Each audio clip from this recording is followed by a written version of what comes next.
Welcome back to the home studio. Welcome to episode 50 of the Stevie Richards Show. Today we are going to answer, to the best of my ability, some of your questions here. We still have, dozens, if not hundreds of questions to get to. Hundreds. The voice you hear from beyond is the co-host of the Stevie Richards Show, James Romero, who is very, very smart. And in the future, we're going to tie in those questions into other subject matters on full episodes. So if you asked a question or had a comment, we are going to get to that eventually as we get more questions and comments. And the person who handles that stuff is James Romero. How are you, James? It's also me who does that. Yeah, it is. So, right. So we've done this twice now. We went on the community board, which I think now is called something different on YouTube, and said, could you give us questions? Anyway, combined, we got like 1,200 questions. Or at least 1,200 replies. So at least if you call that 1,000 questions, something crazy like that, which it really was. So many of those questions we've gone through with a fine-tooth comb, and a lot of those questions we have decided are great for future episodes. As in, if you take many drinks, thematically speaking. So, if it's, backstage stuff in WWE or wrestling in general, or, in-depth stuff about pro wrestling as far as, the real minutiae or secrets that you want to hear about. All of those are going to be for a future episode. Same with questions about WCW or TNA or various specific episodes that we think we're going to do a full episode on. And we will read those questions on those episodes. But there are a lot of questions as well that were left over that didn't really fit into anything or may have done, but it was sort of on the bubble. And they're in a different file that we're going to be asking, I'm going to be asking for Stevie to answer in the upcoming show and maybe future shows as well. But yeah, we've got hundreds, man, still. We'll probably ask for some fresh questions in the future, but if you are wondering how you write into the show, you can't really. But when we do a post on YouTube... Thank you, everybody. That's how you do it. Yeah, good night, everybody. But that's how we do it. Yeah, but I try to communicate, and obviously on Patreon we have people that we communicate with on there. We're trying to see, people have asked about a Discord server as well. We haven't quite gotten up to that because we're still trying to bring on staff and trying to figure out what that workflow and that team is going to look like. We appreciate everybody that's contacted us from previous episodes on that. So before we get started, I want to plug James's channels, some which are current, some which are coming soon or later. They're all defunct at the moment, it seems. I've taken all his time here at the Stevie Richards Show. But James Romero also has a channel that will be coming hopefully soon. I'm looking forward to it for sure. June. It will be in June. There you go, in June. So you're probably able to see it at the time that this episode is released. And also WSI for some great shoot interviews. One of my favorites is Franchise University, which I stole. And now we are here at the Stevie Richards Show. We usurped Shane Douglas, the franchise. So I will start calling this the Franchise Show. How's that? People, hey, I'll tell you what. That's still an urban legend. They think I stole Big Show's spot in the video game. They think I replaced Chris Benoit in the main event of WrestleMania 20. And now you did. I've evolved to kind of like, give the low blow to my fellow ECW alumni, Shane Douglas. I remember very well when you and Eddie Guerrero hugged in the middle of the ring when the confetti was falling down. That triple threat match you were in with Shawn Michaels and Triple H was wonderful. I think. Yes. It's been a long I'm going time. to tell you what, if any of that happened, like when I won the hardcore title, the story, I ran right back to the photo shoot area. Take all the pictures, because I'm going to probably lose this thing tomorrow. So if they were dumb enough to give me the WWF or WWE title or any title, I'm running right to the back. There's no celebration at the top of the ramp or anything. I'm trying to think if there are any more plugs. Yes, there are. Of course, Stevie Richards cameo. Oh, actually, there's one more thing I want to mention. Shane Douglas. So the Shane Douglas Franchise University YouTube channel, it's Shane Douglas Official, is obviously not defunct, but it's in limbo at the moment. Nothing's been updated in a while. I've talked with Shane. He's taking the channel over. So he's going to be starting putting some stuff up that he wants to put up there. So, there'll be more Shane Douglas stuff on the way. I won't be involved, but basically I've just said, have it. It's your name on it. You might as well have it. So that's happening soon. So look on the Shane Douglas Official YouTube channel in the relatively near future. There's going to be matches featuring Shane. I don't know if he's doing interviews or whatnot, but there's going to be stuff with Shane on that as well. So for those jonesing for a Shane Douglas fix, yeah, you're your needs will be met in the nearish future.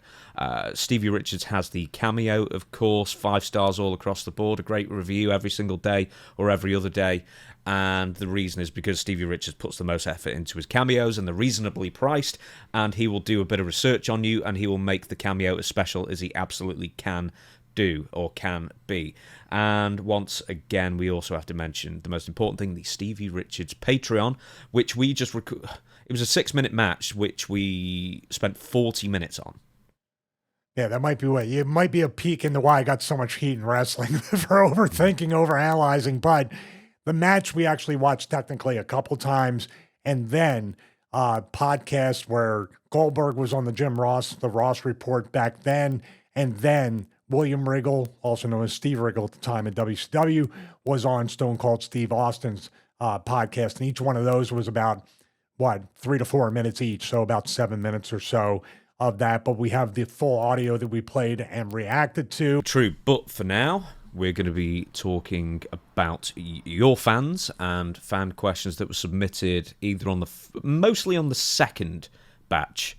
I think it actually might be half and half, but yeah, on the first batch and second batch of questions that we requested on the YouTube community board. And the first one is Zach Lee.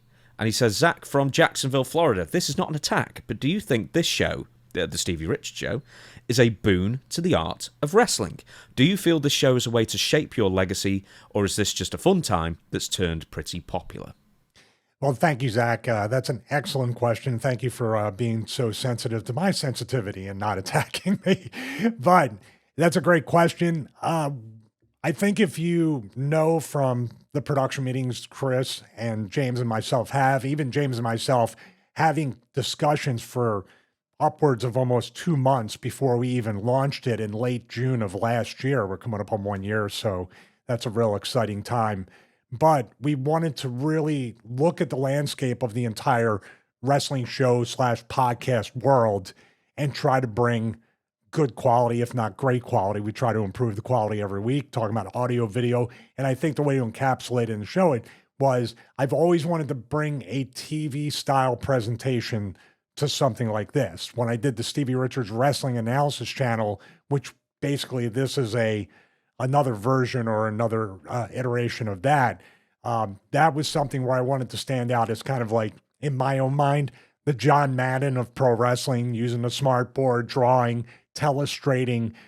We do that here. You know, people don't think we do with the smart board. Well, we do it. But yes, I tend to, and maybe that's a positive or negative. I do things and I kind of don't half-ass them, to use a terminology like that. I dive straight in. I take it very seriously. I have a tendency to get very obsessive compulsive about improving the brand, just like James as well as Chris. So it is a fun time, and I am surprised it turned out to be as popular as it is, and that it's moving in a positive direction with each and every episode. You never know how these things are going to turn out. And with my past kind of label in pro wrestling, I would definitely prefer this to be my legacy because I believe it's a more positive legacy. And I believe now, especially like we go back to that Stevie Night Heat compilation and then other people starting to see like, wow, there was a reason this guy was in the spot he was in for so many years or decades. And there's a reason that guys like him, Brad Armstrong, Dolph Ziggler, other people were in those spots and never kind of like went to the spot of the people they were putting over, because we were kind of utility players in every sense of the word. With me, it was both inside and outside the ring as somebody that worked close with talent relations and developmental territories for WWE. And the people you see before TV, and most times in a Randy Orton case, which we have up on Patreon as a watch along, their debut, you're put in the spot to be trusted to make sure they have a great first impression for the fans.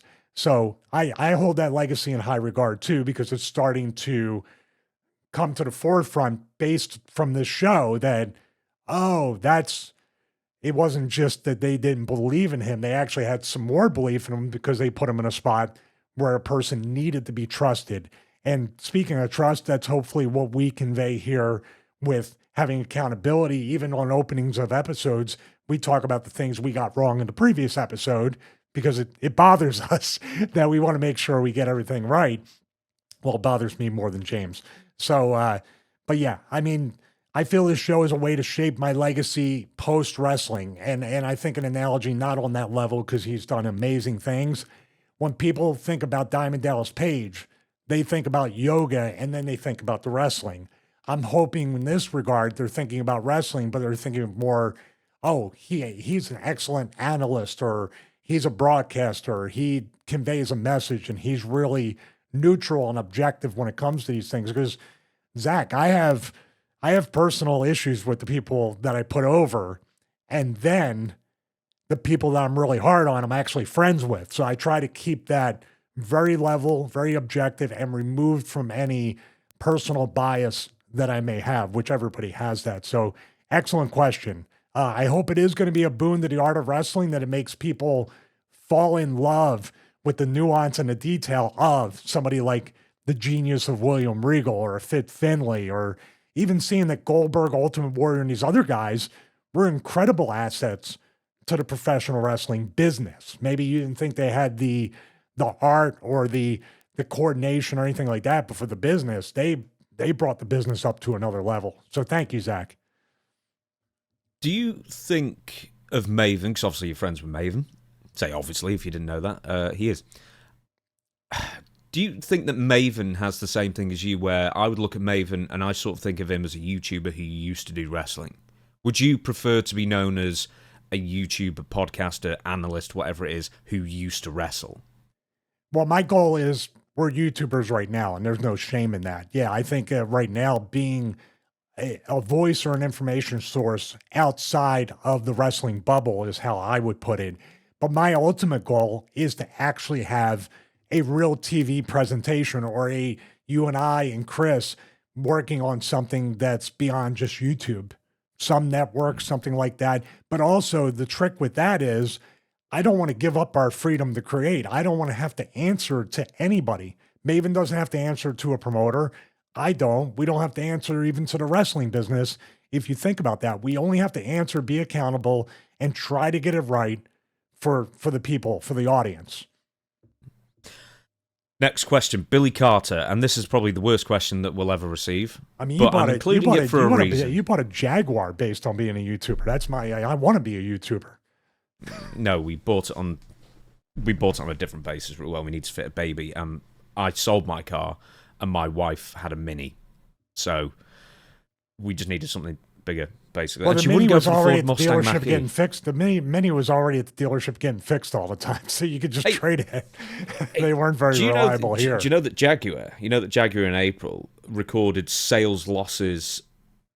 They had a 97.5% sales loss in April compared to the April beforehand. So partly that awful advertising campaign they did, that they've already dropped the people who they hired to do it, and rightly so. But secondly, they're dropping like every single car from their portfolio and just trying to go electric only. It's like, ugh. Anyway, right. Next question, Billy Carter. How big is Batista's animal? Now, you know why I'm asking this, because it seems to come up on every single U shoot ever. For whatever reason, this has been a shoot interview meme for many years. Yeah, that's the Sean Oliver special, isn't it, to have to ask that question? But I thought we might as well do it here. Why not? I don't know. I've never gone out of my way. It wasn't a meme as I was working with Batista, but I do have. If it was, would you have made a special effort to have a look? No, I would not. And I quite frankly, sometimes I didn't even hit the shower. I just left the building. That's why one of my action figures actually has a bag. It has a bag and a crowbar, because I was trying to get out as the pyro was going off. I do have a few stories about Batista. We obviously worked a lot of house shows before he debuted on TV, especially with Evolution. But there was one time at San Francisco Airport. It was on a red eye that I was taking, and I was having a lot of trouble getting around. There was an ankle injury or something. I could not get to the gate from the club. It was just like one of those things where it just kind of froze up, and I was like, oh man, I was doing a little hobbly walk or whatever. And Dave just picked me up over his shoulder and walked me to the gate. He's a good friend. Next one. Now, this is... I lost the guy's name, unfortunately, but someone on the last fan questions episode asked about agents and which were your favourite and least favourite agents. And we did it on the last one, and it ended up taking an inordinate amount of time from the episode to the point that we couldn't get through the entire list. You got through all of the WWE agents, or most of them that you work with anyway, but I wanted to bring up some names from elsewhere, TNA and WCW to be specific. So we won't spend a ton of time on this, obviously, but we've got quite a few names here, and we're going to go with TNA first. So the rankings, once again, are A, B, C, and D. I had to think about that in that order. And, you know, A is amazing, D is absolutely useless or self-serving, B is pretty good, C is going through the motions or not helpful. Yeah. Maybe D is actually actively working against you, let's say. First name is Terry Taylor.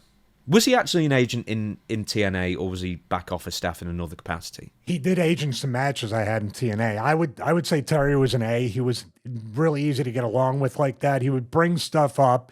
Like I said before, sometimes you bring up stuff and you say, you know what, people haven't done in a while, and there's a reason why. But then Terry would bring up stuff that, yeah, let's rehash that. That's a good idea. And Terry was definitely, at one point in the wrestling business, a complete prodigy. Right there off of in the mold of a Ric Flair or something back in the UWF days, and then even going to WWF, and that kind of, from what I heard, kind of hurt him in the locker room, wanting to be Ric Flair, and they tended to cut his suits up and his pants and things like that. Those were ribs back then. But talking about him as an agent, he was my agent sometimes in WWE as well, and in TNA. So I have two different companies. So I would put him in an A for personal relationships as well. You know, he was always very good to me in TNA as far as, you know, trying to give me opportunities, him and Vince Russo. But Terry, I'll tell the story. I was working Abyss on a house show. I believe it might have been either Scranton or Reading, Pennsylvania. I'm not sure. It was somewhere in Pennsylvania. And he said to me, I was working Abyss, and he goes, all right, we need to get this done in 8 minutes, or you need to go 8. And he goes, but you got to put him over. If you go home early, that's fine. I go, yeah, you know what? I can do it in 6. And he goes, I dare you to do it in 5. Oh, okay. You want to name that soon? Okay, I can do it in 3. And he goes, how about 90 seconds? I said, brother, no way. 2 minutes. 2 minutes is all I need. So I won 2 minutes with Abyss. We had a flash finish out of nowhere. Came back, and they were like, he was like, I thought you were going to go 6. I go, what was the game we were playing before the match? I thought you were serious. You wanted 2. You know, it's like Barry Horowitz. Barry Horowitz would have said, they needed 15, brother. The people were into it. And I was like, people know he's winning. So, man, if he could have pinned me at the stage before even going through the people, I would have had that happen. Next one, Jim Cornette. Once again, I don't know if he was an agent per se. He was part of the booking committee. Well, Jim was one, just like anybody in the lot. You know, the only person I really didn't feel like I had access to at times was Dutch, because maybe he was hiding like I used to hide in WWE. Yeah, probably. Mm-hmm. But Jim, when I would see Jim, I would ask him, and here's the thing with the Dr. Stevie character, he didn't like the Dr. Stevie character to some extent because it was Russo's idea or there was something in there, but he always got along with me as a worker and always gave me good advice and never had a cry. I mean, he wasn't as angry as he usually is in like retrospect talking about it, but I'm sure stuff was bothering him, but he never took it out on me. But I could tell that he wasn't, and I don't think Dutch was a huge fan of the Dr. Stevie character as well, but he was a big fan of Abyss. I was there to get Abyss over, so therefore, you know, but Dutch and Cornette, anytime I would try, which was more Cornette, of course, if you have a Cornette walking by a Terry Taylor or anybody, you try to get that knowledge from them and get a little piece that you can add to your match to make it better. Oh, I would Cornette. Cornette would probably be, because he was also a promoter, a booker, and all that stuff. Just by default and by the territories he ran and what I see him create in Smoky Mountain, I would also give him an A. D'Lo Brown. Never had him as an agent, so we're going to have an N/A, not applicable for that. But he was an agent in TNA, and he did agent in, like, AJ Styles match. This is early weekly pay-per-views, and he even had an angle with AJ on TNA at that time. Hey, and now is he still an agent with TNA? Because he was in the new version for a while as well. He was actually the guy, wasn't he head of talent relations at one point where he was booking people? And then they let him go in I Dreamer. have no idea. He was, and then they let him go, and then Dreamer kind of took that spot over. He is signed with TNA Wrestling. He is currently a producer. So yeah, he's still there. They brought him back because he went home for a little bit. So good for him. Yeah, they obviously can't be a bad agent if he's still there. And that's not I don't know how TNA works, but TNA didn't have that, like we talked about with Regal when he looked at the agent and the agent didn't stick up for the business that the agent gave them. The agents tend to like just self-preservation wise, throw you under the bus and bury you to keep their own job. I never knew D'Lo to do that. So I put him in a B just because just from reputation and what I hear and the fact he's still doing it, but I don't have any personal experience. Road Dogg. Same thing. But Road Dogg's now writing SmackDown. So he obviously knows how to book. He knows how to get a match together and everything. So just by default, I would put him at a B as well. With the personal working experience, that's what differentiates a B from an A. Savio Vega, which I don't know if Savio was working with the women more at that time. I never worked with Savio. He was with the company at the same time as you, though, I think. I never saw him. He probably was. Wow. Probably was, but I don't know. Now, this is more of a producer role, I guess, for the backstage stuff rather than the wrestling, but Jeremy Borash. Jeremy did a lot of Dr. Stevie interviews, and he was great to play off. A very, very mean Gene Okerlund type of, to be able to kind of just call audibles or improv it as you go back and forth as a backstage interviewer. And actually as a producer with all that Broken Hardy stuff and what they do now, you can tell the difference when Jeremy Borash and Jimmy Paradise are producing like the Aleister Black, like remember the storybook thing, the vignettes, they did that. So I would give him an A.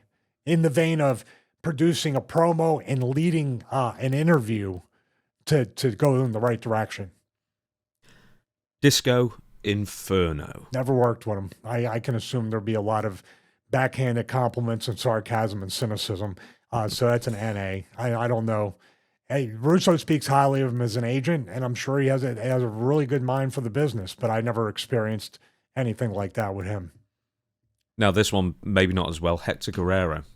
No, but excellent commentator. He's part of the Spanish announce team in TNA, correct? Mm-hmm. Yeah. Yeah. Dude, he's a Guerrero. He has to know exactly what he's talking about and be able to deal with. So by default and family legacy, I have to give him a B. Even though, like I said, no personal. I've talked to Hector, obviously, but never within the confines of putting a match together. Shane Douglas. Never had him as an agent either. Really? He preceded my time. He was in the early days of TNA. Did he never do anything for like Extreme Rising or something where he was dealing with your matches? He was one of the promoters. Shane was one of the promoters with Steve O'Neill in Extreme Rising when it was originally Extreme Reunion. Now, obviously, Shane's a friend, and Shane is going to give me his honest opinion, or I'm going to ask him for an honest opinion or what he thinks. So I confided in Shane as a peer with more experience. So, but he was an agent in TNA for a while, also backstage interviewer. And also he helped out with the booking or did all the booking in Extreme Rising. So I would give him a B on that. I'm just setting him up I'm trying to make him go into a false sense of security. So I want to steal his YouTube channel. So just remember that, Shane. I got a good Shane Douglas story about Extreme Rising. Want to hear this? People politic. No. We actually don't. Because we're doing an Extreme Rising show in the future soon. It's gonna be one of the. It has to do with a shouting match between Shane Douglas, Luke Hawk, and myself for all the opposite reasons that a pro wrestling argument happened. So it's probably because you wanted to put somebody else over. Yeah, the argument. Yeah. It was a huge argument. We'll save it for that episode. Oh yeah. We've had quite a lot of questions about Extreme Rising as well. So, of which you were the champion of, I believe. I was. I killed that territory. There's well, here's a hint. I was kicking and screaming to not win that belt. You should have done that in WWE. You could have been the champion. Well, I was tempted to do the Bob Holly. Give me the effing belt on a piece of paper. Simon Diamond. Never had him as an agent. Oh, God. This turned into a bit of a disaster. No, but you're talking about people that have a history in multiple companies as agents. So obviously, either they're really good politicers, which they are, or they can do the job and they can politic to keep the job. He asked me, I'll give you a story about Simon Diamond. He asked me, they had a Crockett Cup tournament a couple of years, maybe 3-4 years ago. It was when I lived in Georgia. And he had called me to go work the Crockett Cup as the BWO and almost get squashed by a new team in the first round. And Nova and I completely refused to do it. Besides the fact we didn't know, like, I was still teetering between, my back and all this other stuff was going on. And I started to hit that wall with my health as far as saying, can I work at this level moving forward? And I didn't want the last thing you see of the BWO is to get squashed in the Crockett Cup. I think it was going to be the Mulkeys too. They were making a big return. Oh, it wasn't, was it? Yeah. That's the only one I would do. Jimmy Hart, which I don't even know if he was there at that time. He wasn't, but I had some dealings with him in WCW. Jimmy's got a great reputation for being very disarming and helping out and very gregarious with everybody and helping out. And if you have Jimmy Hart standing in front of you having a conversation, you're not asking questions. Same thing goes for Kevin Sullivan. Never agent in one of my matches, but I'm going to ask him questions. And most of it is like not even backstage. It's like in a hotel lobby as we're waiting to check in or doing, you know what I mean? I get every opportunity that I can. So he was an agent. He was kind of an agent in WWE. He was definitely a real manager because he used to get Honky Tonk Man to the interviews, to the build. So he really was like somebody that managed the talent and their schedule. So that's kind of being an agent in itself. Well, as far as advice he gave you for matches or whatever else, rating-wise, if we're going to do B. One? Yeah, you got to give him a B based on legacy, based on the amount of work he's done and the amount of contributions in the business. Mine's very small, but that's only because I didn't shadow him 24/7. If I had the opportunity, I would. Jerry Lynn. Never had him as an agent. Well, I mean, what do you. But I know. Jerry Lynn is somebody that I would always want as an agent, as a former worker that's still close enough and in touch with it. He's still an agent in AEW, correct? Mm-hmm. You know what I see when I see the matches, whenever I have to look at them? That they're not listening to Jerry Lynn, that they're not listening to Arn Anderson, that they're not listening to Dean Malenko, that they're doing, as Adam Page would say, I don't need advice. I'm telling you right now, at 53, I sit across from Shane Douglas, Jerry Lynn, any of these guys, I'm asking questions. I'm asking for advice. I'm not even in the business anymore, but I want information and knowledge to bring here to the show. Somebody said they don't like this. I'm trying. I'm a South Philly Italian. I'm trying. Straight jacket. I can't believe that Jerry Lynn's over 60. What? Are you serious?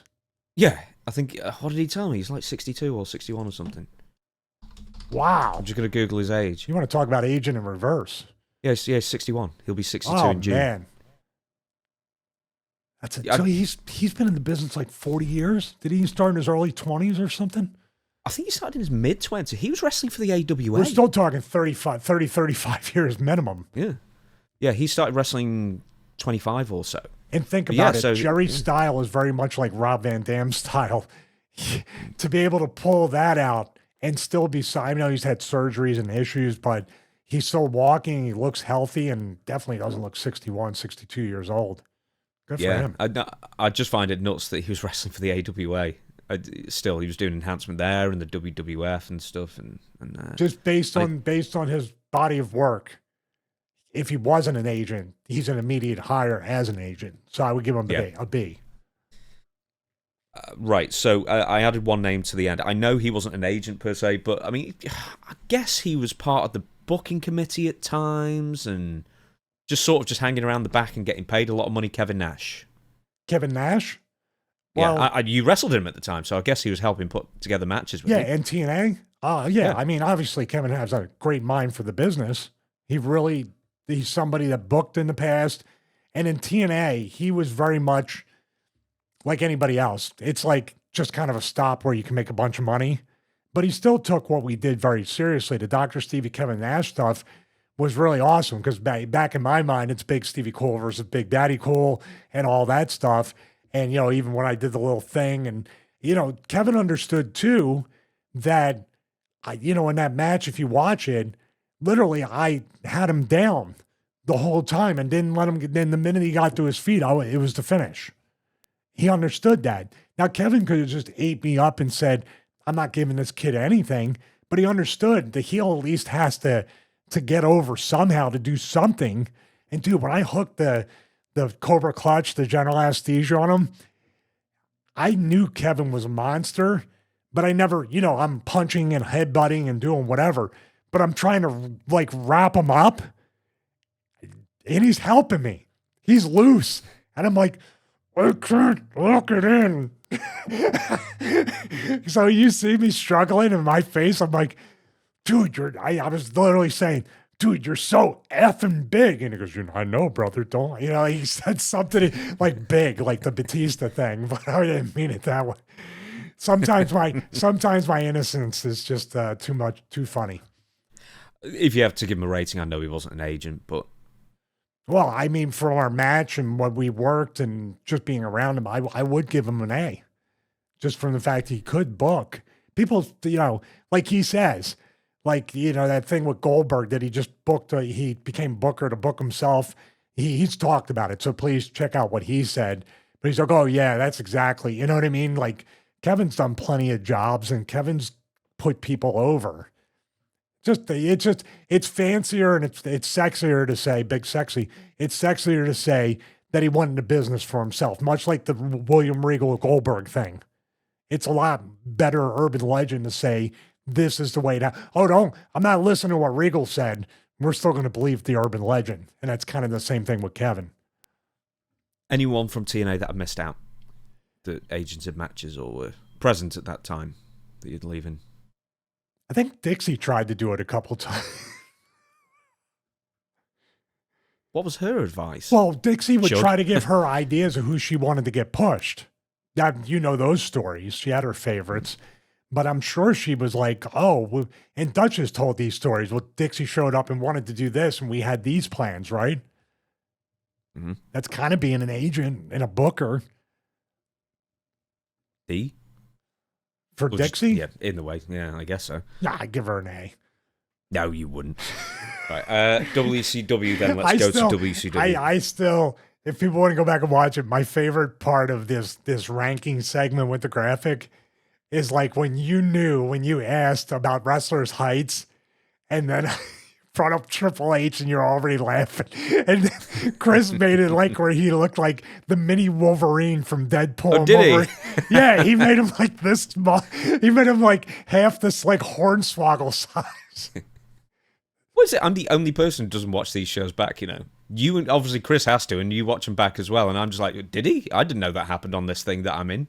I watch them back in the background, but I want to look at the video, the audio, and how I control. I'm always tweaking the EQ and doing stuff that probably people don't even notice. That's why I just can't stand myself, so that's why I don't watch them. Right, WCW we're going on now. So, once again, just name some people if I don't have them on the list. Mm-hmm. Paul Orndorff. I had him maybe once during my, the incredible Stevie Richards era in WCW that lasted 4 months. I did work at WCW Worldwide where they did months ahead of time at Universal Studios, and all these guys were agents in one way or another. Paul agent in one of the matches. We go to a place called the War Room, which is like not Gorilla, but where you talk over the match, or where they have kind of production office, I guess. They had the computers from my recollection. But it's not just behind the entrance. It's somewhere else. No, it's somewhere different. Building. I think the War Room is where they put together everything. Like a production office is my guess. Sometimes it would be connected. Sometimes it'd be completely different. And in Universal, I think they just had offices and stuff and rooms. Paul Asian, I think a match I had, tag team match against Harlem Heat for Worldwide. And they didn't air any of these because I left the company not too long after that. Really? Yeah, they didn't air anything that we did. I even wrestled, what's called? Japanese wrestler. Oh my goodness. Not Muta. Not Muda. No, I wish. God, I would get the tape of that. Who was it? NWO guy? No, he was like a kind of a shooter guy that's still wrestling. I forget his name. He wrestled in WCW for a while. Okay, so not sorry. Tokyo Magnum, not I think we did wrestle Tokyo Magnum as partner once too. We did a lot of matches, but it was Yuji Nagata, maybe? Maybe, yeah. Maybe Yuji Nagata. Yeah, I wrestled him. Paul was the Harlem Heat match. He did a great job. And of course, what do you think I ask? I ask about the heel turn with Hogan. I ask all that. I couldn't help it. I got a little bit of heat, not from him. He appreciated it, but I was just like, also like, dude, you did like the jumping pile driver like every night in the Formica, the WrestleMania 3 ring. And he's like, good Lord. You know what I mean? I think he did kind of tell a little story about the torn bicep, tricep, and he kept working, or he had the neck injury. That's what it was. And it just, the impingement. And I was like, dude, this guy's like a real, and I had no idea the flip-flop beatdown was coming in the future. Or I was the past. No, I knew about it. I actually knew about it. No, I'm sorry. I got my timeline. I'm 97. Vader was in the earlier 90s. I'm sorry. Yeah, that was 95 also. I'm sorry. I got it wrong. So he sounds like he was really gracious with your questions and yeah, well, everything. It wasn't in front of anybody. You know what I mean? I wasn't putting one. I would just ask him when he was asking whatever. I'd just be like, hey, Paul. And he knew when I was like, hey, Paul, I got it. You know, he's like, okay. Just one or two and I'm gone. So I did check to see if he was wearing flip-flops too. With, well, I mean, how much of a Diesel? You didn't wrestle the fake Diesel, did you? Oh, I did wrestle Glenn on an indie show. I wrestled, no way. I have the VHS. I'm just looking at you. I have the VHS tapes somewhere here where I wrestled. It was Big Stevie Cole versus the fake Diesel, and I won. Please find it. And I won over. Please find it. Midwest Championship Wrestling, I believe. It was Collinsville, Illinois. Sorry, I'm just looking at your match listings. So yeah, there are so many that haven't been put up because obviously they never aired, so no one could list them. Okay, right, Paul Orndorff then, as an agent. If there were so many matches, I can't imagine he was giving you too much instruction. It'd be a B because I had one match with him. It was there. I did my little guilty fan pleasure at questions, but that's about it. Jody Hamilton is the next one. Jody handled the gorilla position, whatever they called it in WCW.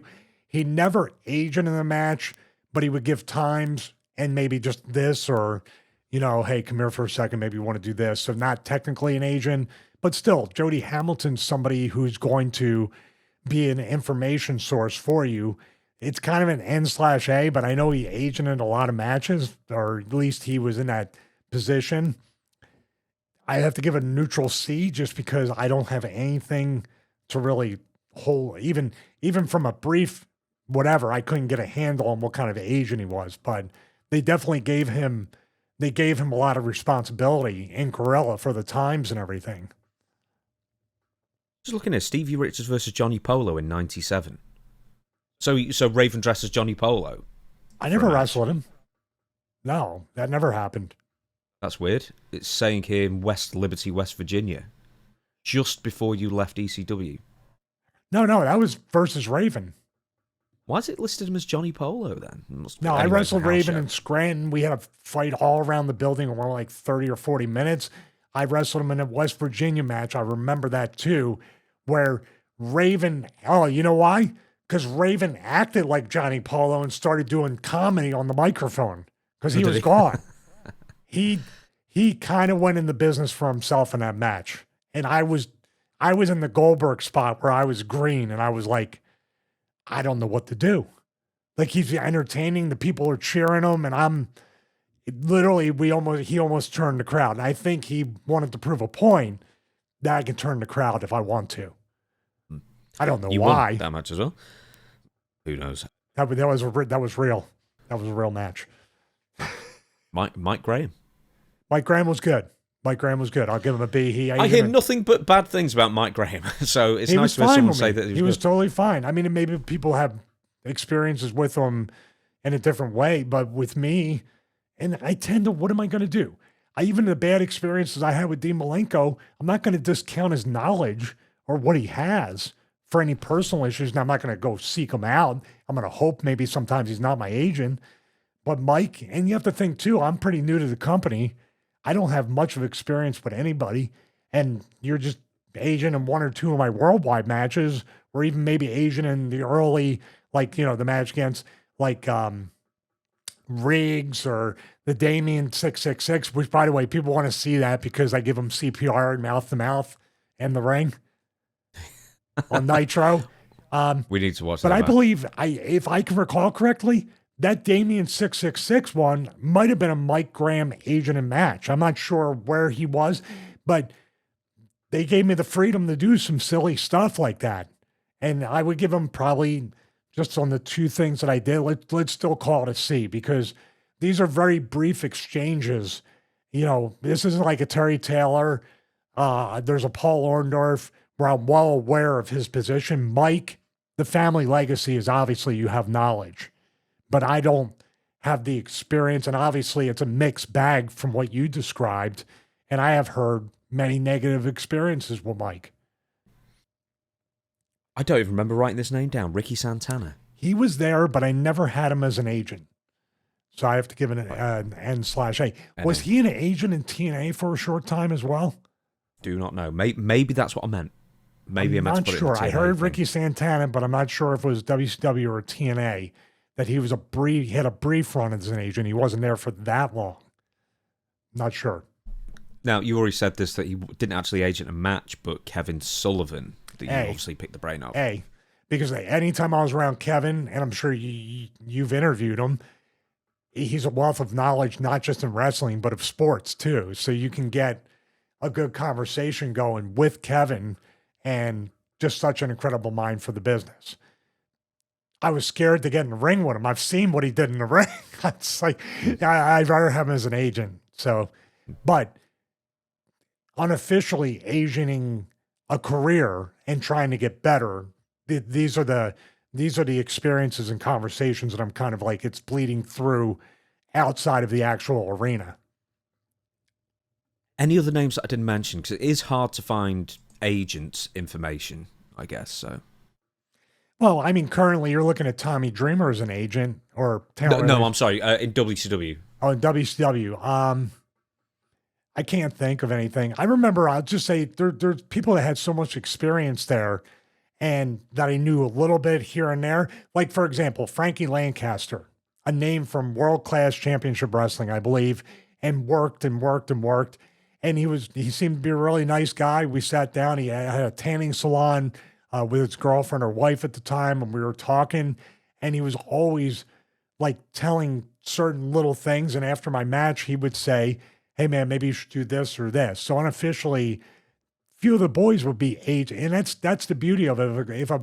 If the boys or your peers are going to give you positive advice, especially with more experience than you have, they're de facto agents in a way. That's why Shane, not an agent, but a guy I would definitely go to and say, "Hey man, watch my match and tell me what you think."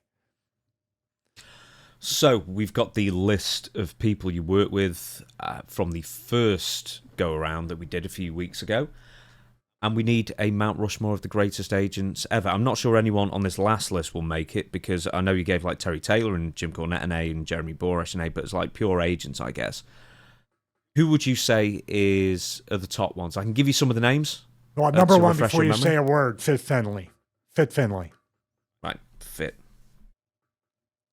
So we've got on the list from before Tony Gurria, Jack Lanza, Sergeant Slaughter, Pat Patterson, Fit Finley, Brooklyn Brawler, Rene Goulet, Ricky Steamboat, Dusty Rhodes, Chief J Strongbow, which I know you don't work with, Jerry Briscoe, Harvey Whippleman, Dean Malenko, Jamie Noble, Billy Kidman, IRS, Ted DiBiase, Arn Anderson, Taz, John Laurinaitis. You stop me whenever you've got someone you Okay, think I needs got, to be on the if you go back, Fit Finley, Pat Patterson will be number 2. We have 2 more to go for the Mount Rushmore, correct? Oh, yeah, okay. So Arn Anderson, Taz, John Laurinaitis, Michael P.S. Hayes, Bruce Pritchard, Tully Blanchard, Barry Windham, Tim Horner, George the Animal Steel, Marty Jannetty, who never showed up, Brian Armstrong, Dave Hebner, Paul Bearer, Rocky Johnson. Two names like I'm talking about from a personal basis. Don't like care for either one of these guys, but the mind and the amount of time they spent being agents or being in some way involved with, putting matches together, it would have to be Michael Hayes and Bruce Pritchard. Hayes and Pritchard. We're removing all the politics and all whatever, political stuff or anything. I'm just saying, as far as being an asset to Vince as an agent. And also, Michael Hayes did a lot of work with the Hardys early on. Remember, he was part of their group. That brought them to the next level. His mind cannot be matched. His mind for the business. And you look back at Michael Hayes and his work, not a particularly good worker, not a particularly good bumper, but his mind, what allowed him to really accentuate those strengths. And that goes for all the Freebirds too. The way that he carried, as far as putting stuff together for himself, Gordy and Buddy Roberts. And I'm not saying that those two guys didn't have minds for the business, but you could tell Michael Hayes kind of gave storylines or angles or ideas and stuff like that. And obviously Bruce Pritchard came up from, basically being somewhat of what you would call an intern in the business and working his way in and doing all that stuff and having a perennial career of 40, 50 years in the business. Same with Hayes. Mm-hmm. Next question. A Decoy Mantis says, after so many years on the road, countless of personal days, events missed, or you missed out on, how do you rebuild those personal relationships once all is said and done? Well, I didn't really have any consistent personal relationships during my full-time wrestling career. And I knew that it would probably be a bad idea to get married, and not be there. Oh yeah, married, honeymoon, see you later, see you in 2 weeks. I didn't want that. I knew that I saw a lot of people in the business that the pitfalls of not being there for all that stuff led to divorce, estrangement from the family, things like that. Now, when I grew up in Philadelphia, my family was not a very tight family, not a very tight knit, keep up with everything you do. My parents they were great. They supported me. They made sure I had a roof over my head, food, that I went to school, but we were very disconnected up until the time where they both, died. Not really close with anybody except for my cousin, who's also my financial advisor. But I'm saying these personal things really they weren't there before I started wrestling. And maybe that was a benefit because I didn't have to worry about what my parents thought, if my wife worrying about me or anything like that. I never thought, for good or bad, I never thought twice about jumping off the top of a cage or taking a bump or being lit on fire, being wrapped in barbed wire, or just being on the road 200 to 300 days a year, some years. So being kind of alone in all this was a benefit. Now, it would have been great to be able to come home and tell my parents, hey, what do you think about this? But even if they were engaged with what I was doing at the same time, nobody had a clue outside in the real world how it goes with the wrestling business, or they're making you wear a wig and a dress, quit right now, which probably would have been a good idea. But at the same time, I had to kind of see everything through. And that's kind of why during the course of my early career and even sometimes into my later career, I made a lot of mistakes and learned everything the hard way because I never really felt like, I could go to anybody and confide in anybody to get that kind of advice. Not a dig on family or my mom and dad, like I said, provided for and all that stuff. But very early on, I just kind of did my own thing. So in the end, getting married in my mid 40s was a blessing in disguise because I was already semi or almost fully retired from full-time wrestling or being on the road full-time. So my heart goes out to anybody that is trying to mend those relationships after years and decades of not being present for the wife, the children, the grandchildren, and all that stuff. And unfortunately, there's way more stories of estrangement than the people that can mend it. Next question. Ben Hindermarsh says, what do you remember from the night when Stone Cold Steve Austin walked out on the WWE just before Raw was about to start back in 2002? And what was the locker room reaction to when that happened? Well, I mean, everybody knew to an extent, not the details of why, not the details of when he walked out during that day, but Steve's not here. And Steve was nowhere to speak, and that was such an anomaly for any show at that time because Steve was everywhere. So it was obviously like what happened, but you didn't outwardly publicly ask questions or try to dig in. You just like, well, maybe it'll be back next week. Obviously he's still a huge draw, if not still the biggest draw in the business. We need him.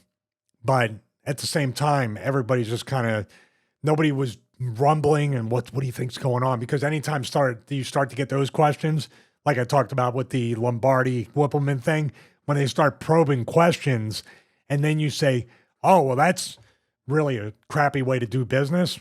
Ooh, got to go back and tell Steve what Stevie said. So everybody was kind of very heavy atmosphere. And I think it was the Georgia, the Georgia Dome or whatever. It was Atlanta, Georgia, where he walked out, I believe, if I'm not mistaken. But yeah, I'll look that up. Yeah, but sounds about right. But at the same time, no, everybody's worried about themselves, and you got to think at this time too. There's no place to go. We're still puckered up a little bit and a little tight because WCW's out of business. There's nowhere to go. TNA is about to start up maybe or 2002, 2003, but it's not a viable place to work to make a living. So everybody just kind of kept it to themselves. You know that Steve Austin, this wasn't the first time he walked out on WWE that year. Really? He'd actually walked out following WrestleMania 18 because he was unhappy with wrestling Scott Hall at WrestleMania 18 because I don't think he'd come out and say it, but basically he just thought it was beneath him. And he was basically squashing Scott. I mean, maybe not squashing, but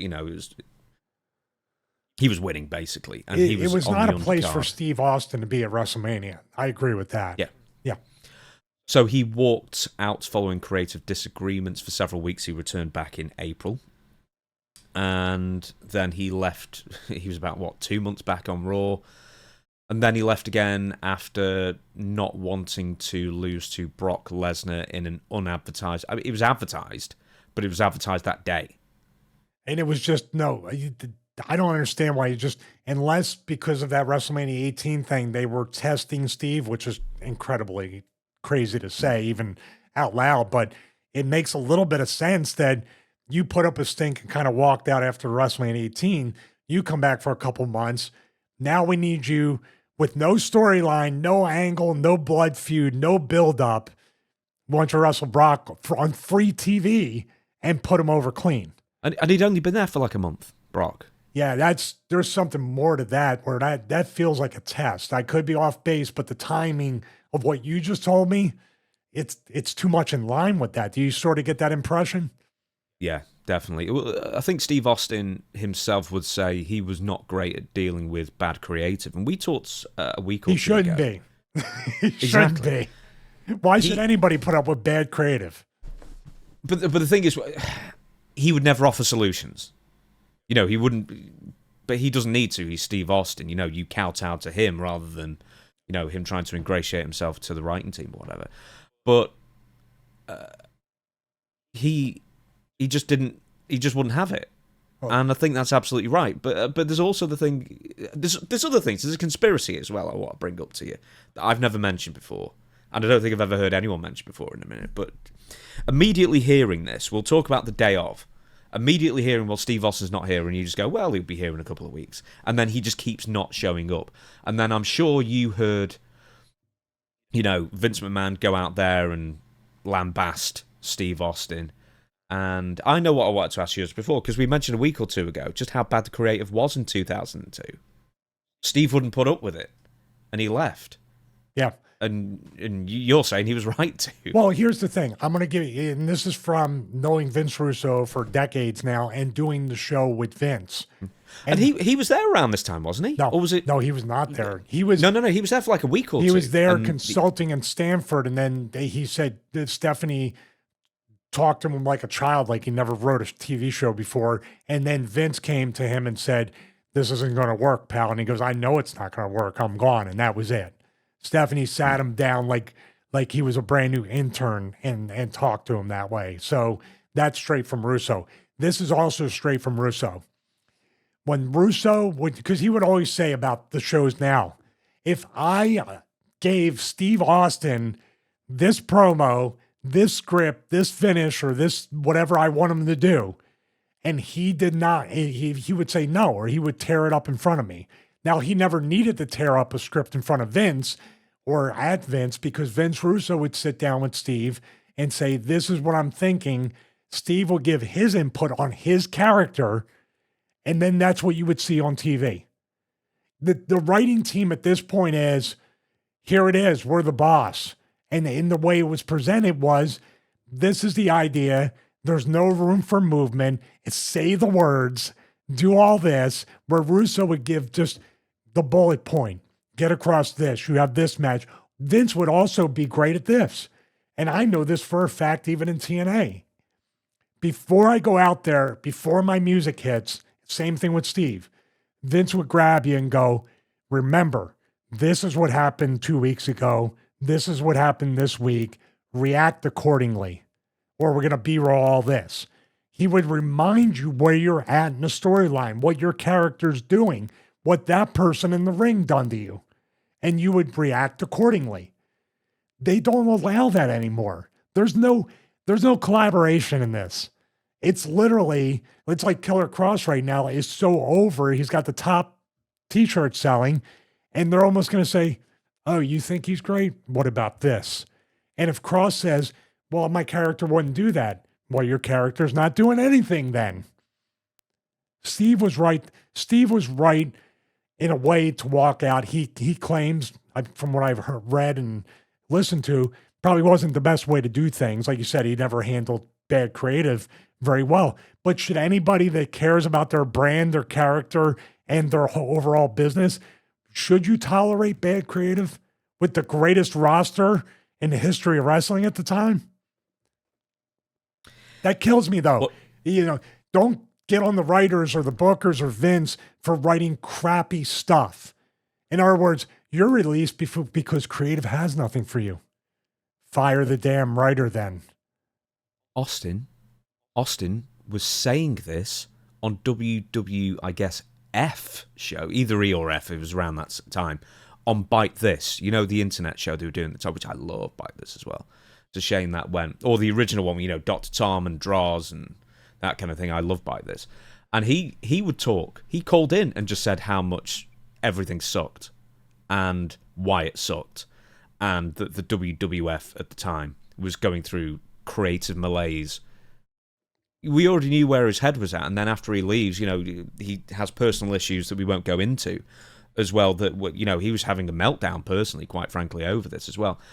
What did you think of the propaganda machine of the WWE going into overdrive with the Confidential? If you remember WWE Confidential, that sort of behind-the-scenes magazine show that was really good for the first year or first 6 months at least, where Vince McMahon and Jim Ross are going hell for leather on trying to get the fans on the promotion side rather than Austin's.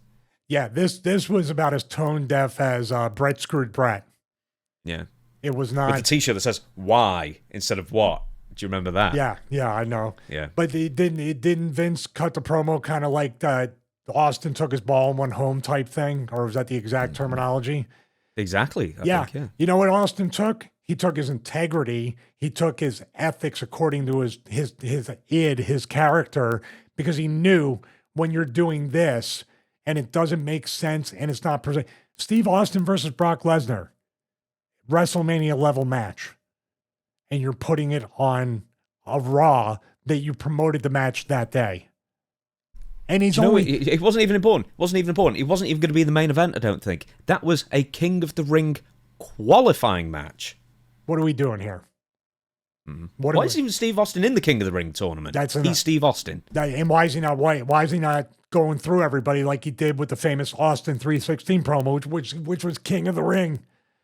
If you can't book your way out of that match and you're like, well, somebody's going to get hurt by this, don't book the match, or at least start the storyline. Yeah, WWE, by pulling the trigger so early and having hairline trigger, or not so secretly, at least what I'm looking at with the timeline, trying to test Steve Austin, their biggest draw ever. Will he do the job? Will he do the favor? Will he do good business? Will he do the tradition like Vince said in the Brett screwed Brett thing? There's a time-honored tradition here.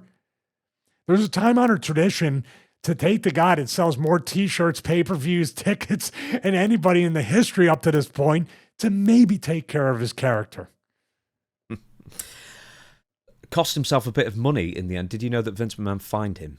How much? $650,000, which Austin managed to negotiate down to $250,000 in the end, which he did pay.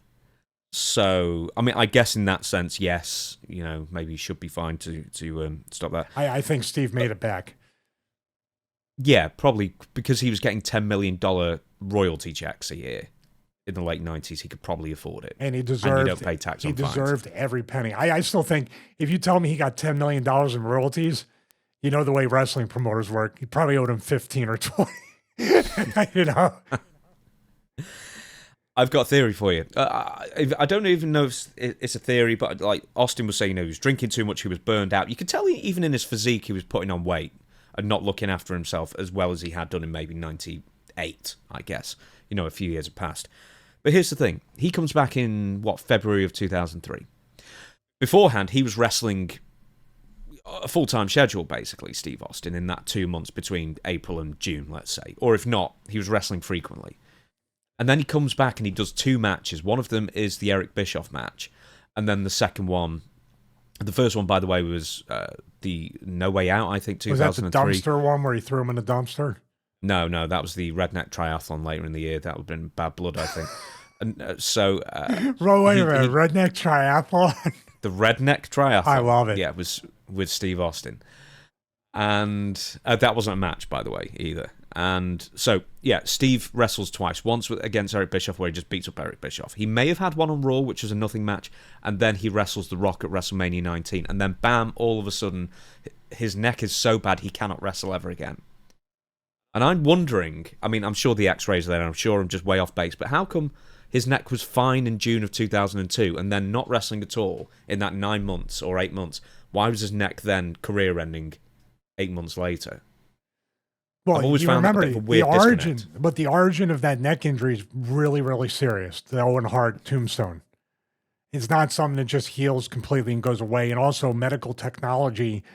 There wasn't even that surgery that Kurt got to just kind of put the Band-Aid on the neck, or the surgery I had in 97. That surgery is pretty invasive and takes anywhere from 6 months to a year to really come back.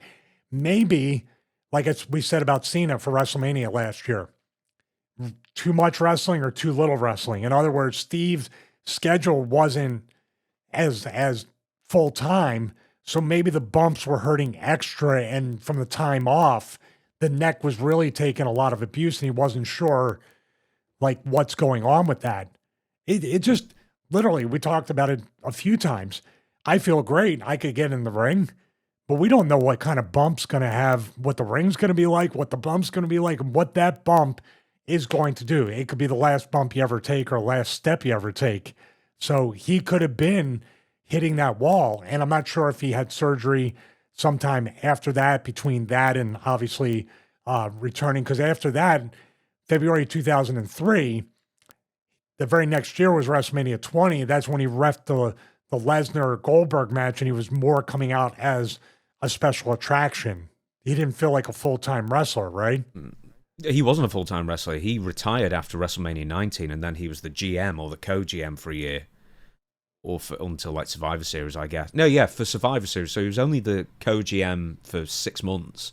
Then he did the special guest referee thing for Goldberg and Brock Lesnar, and then I don't think you saw Steve Austin for ages, and then for some reason he fell out with Vince, and then at the same time around Austin falling out with Vince, The Rock had his contract cut, and no one even called him to let him know that his WWE contract was running up. The Rock, of all people. Nobody's immune to this, as you could tell. We're talking about Austin and Rock, two of the biggest names ever. Yeah, but how dare you do too well, Rock, with your Hollywood career?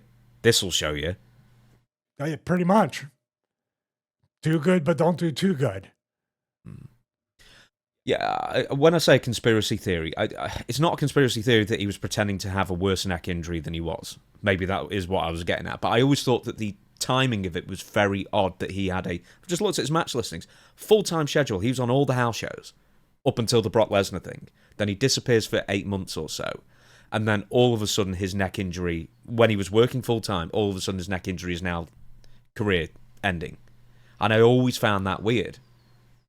That you could go from, wrestling 4 times a week to I am done. Has Steve ever addressed that as far as that time No. frame, what was going on? Well, I mean, he obviously had the heart issue, which was... Oh, I didn't know about that. Basically. A heart issue? Yeah, going into WrestleMania 19. You were there. Oh, I do Field, remember some. I do remember some touch and go stuff before that match. They weren't sure about. He was not feeling well. That's all I knew. He was not feeling well, and I know they had a documentary where they kind of. I didn't watch it, but they explored it a little bit deeper. But I remember at the show, they were like, "Steve's not feeling well at all," and you could tell he was. I thought he had the flu or something. Something that was like sapping his energy away. I didn't know it was a heart issue. No, he thought it was a heart issue. He loaded up on caffeine beforehand, and he ended up having like a panic attack or an anxiety attack the night before. Ended up in the hospital. Then they said, no, your heart's fine, but partly due to stress, partly due to, intake of too much caffeine or energy drinks and whatever else he was having. He just sent his system haywire. And, it's a lot of pressure to put yourself on. But he already knew that was going to be his last match. Yeah, he'd have one nearly 20 years after with Kevin Owens. But he knew going into that match at WrestleMania 19 that would be his last match because his neck was already screwed up. But my question always was, well, what happened in between June of 2002 and February of 2003, where you went from wrestling full-time to this is it? Well, with like no wrestling in between. It's like I said before, we can't predict when the bump card gets punched completely. And your hope is that you get it earlier rather than later. And he might have felt that. You got to think about the pressure that guy was under since he carried the company on his back from losing the WCW and not being profitable to being immensely profitable and popular.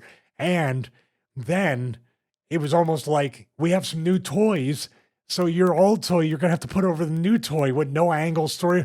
And then his neck, you're talking about from the time of the Owen Hart injury to the time you're talking about, it's years. It's thousands of matches. It's tons of flights, hotel rooms, uncomfortable accommodations, even being a top guy. You still got to be, even if it's a private plane, you're still stuck in a fuselage for hours and you're still renting a car to drive somewhere. You're still not in your own bed, not eating your own food, not in your routine. So I don't doubt Steve was never the type of guy, even though he walked out on the company. But what he did was he walked out because of bad creative. I think that's the better terminology. When you say walked out on the company, he abandoned the company. But I dare say creative abandoned the Stone Cold Steve Austin character and was willing to flush him down the toilet for the new toy, which worked out. But 1 month of the new toy, we're ready to throw everything this dude gave to us away. So maybe it's a little bit of mental, like, I'm hurting. I know I'm near the end. Why should I push my luck and go beyond the end and maybe never walk again? So, no, Steve didn't. Let's rethink the phrase. Creative abandoned Steve Austin. Steve Austin didn't abandon WWE. So we just took a bit of a break there, and before we did, Stevie went, I've got a great story about meeting Steve Austin. And I went, right, save it for the show. So, first time meeting Steve Austin story, yeah? Well, the first time I met him was actually in the ECW arena locker room. He was very, very nice, very gracious, very entertaining, and charismatic. And I watched him in WCW and all the great matches he had, because he could definitely go. He was definitely a workhorse. But some of the promos were very wrestling-like. But I was like, oh my God, he's so entertaining. Then I saw the Monday Night Quill stuff and him with the black wig imitating Bischoff and That was really, really good. Geriatric on a pole match or a Geritol on a pole match or whatever. It was just such a great promo. But the story I'm talking about, though, was really just hilarious, or he thought it was hilarious. We went to Pat's Steaks in South Philly after an ECW arena show. It was myself, Raven, and Steve Austin. Raven had a convertible. He parked up in front of me. I had literally, it was either an Oldsmobile Cutlass Supreme that my dad had sold me, or after that car kind of went kaput, Dreamer sold me a Mercury Cougar. And I believe it was the Cutlass Supreme, the older model that my dad had sold me. I pulled up behind Raven. Now, mind you, Raven had a really nice convertible, top down and everything. Got right out, closed the door, crowds of people on a Saturday night. I had the cheap, like at the time, maybe $250 beater. And Steve comes around, Raven parks, they get out of the car, he walks around, and he witnesses something to this day. If I saw him, he'd probably still bring it up. I was putting the club on my beater car to protect it. If people aren't old enough to remember, there was a device you put on your steering wheel to hopefully keep it from getting stolen called the club, which locked it in, had a key lock. The crook lock, we call it here, the crook lock. Yeah, do you know what? I've got one. Club. You got one? I've got one, yeah. Oh, Steve will be a huge fan because Steve, for weeks, if not months, before he went to WWF at the time, could not stop talking about it. And he would tell everybody he could. He's like, God, this, GD, this kid here put a club on the car. He really, you got to protect that asset. Or he'd make a little joke, but he thought that was, and I wasn't trying to be funny or entertain him. I was just like dead serious. Like, nobody better steal this car. It's all I had. And he was literally almost spitting up cheesesteak just thinking of it, because he'd look over and see the car and he's like, all right, someone's walking up to your car. Oh, they got the club on it. It doesn't matter. It's protected. So those are the fun stories where if he would rib me about it to today, but in a good, fun way. Steve Austin has said he's getting the itch to do podcasting again. So really? I wish he would, because I really liked his podcast, and I don't think many have done it as well, quite frankly. It is so tough. That's why I give anybody credit like Steve, JR, even a Joe Rogan or anybody else, that their content relies on a guest, on interviewing them and trying to figure out, and also as pro wrestlers, and I said this before about Savage on commentary, wrestlers get into it and think about their business, their brand, how they can get over, all that stuff, and you get kind of hardwired into that. Steve had to reverse all that hardwiring and did an incredible job interviewing people, getting to know them, interacting, letting them talk, going back and forth when it's right. That's not easy. What Joe Rogan does, Steve Austin does, JR does, any interviewer in any way. Graham Bessinger does a great job with sports figures and actors and stuff. I include you in that for sure, James. It's so difficult to ask people the right questions, to bring them out of their shell. And you've had a lot of, the issues. And I'm sure Steve, somebody sitting across from Steve Austin grew up watching them and they're nervous. It can very easily go sideways. John Moxley, that interview went wrong. There's nothing worse when you are stuck with somebody and you're stuck with them for an hour or two and within 10 minutes this is going to be awful. Yeah. Well, what do you think happened with that one? I mean, just with you being an interviewer. I couldn't watch it. I knew really? It. Yeah, because I knew it had gone bad beforehand. And I can't watch a train wreck. If I know it's a train wreck, I can't watch it. Because I'll just get too embarrassed by proxy or too stressed out. The secondhand embarrassment, the Unforgiven match. Yeah. But that's what I did watch that back at one point. And I'm just like, Steve wasn't necessarily off. It felt like John Moxley was off, or maybe came in with predisposed, like what he thought the interview would be. It was almost like he was assuming, and then the question came and it was like shutdown mode, I guess. It was very, very odd. And then that's the weird part. Steve was just trying to kind of, I don't know. Steve wasn't trying to gotcha or anything. It was just very weird. You think he was doing like a Joaquin Phoenix kind of thing where he was trying to be in character? a bit, and it didn't come off across like that whatsoever. Well, I think the thing that Steve, maybe the most personal thing Steve took, like from the one thing, like maybe personal offense, I don't know the right word for it, but when he was, I think, tell me if I'm wrong, he was kind of saying you're not taking being champion seriously enough, or you're not. There was something in the point where he kind of said to Moxley or Dean Ambrose at the time, you're not trying to do something as champion, because Dean was the WWE champion at the time. I wish I could watch it before we comment on that, but we just know. I wish I could make you watch it. Oh, no. Maybe we'll do a watch along. No, I can't do it. I get the secondhand embarrassment so bad with it. I really But do. did you at least watch the clip where I'm talking about where At the time I did, yeah, champion? but I mean, I just wiped that from my memory. Do we need to go back and watch it? You suppress that of all the memories. That's what you're trying to suppress. You'd be stunned the amount of memories I suppress. I suppress every single show apparently afterwards, because you keep saying, "Do you remember when we talked about this?" And I go, "Yep."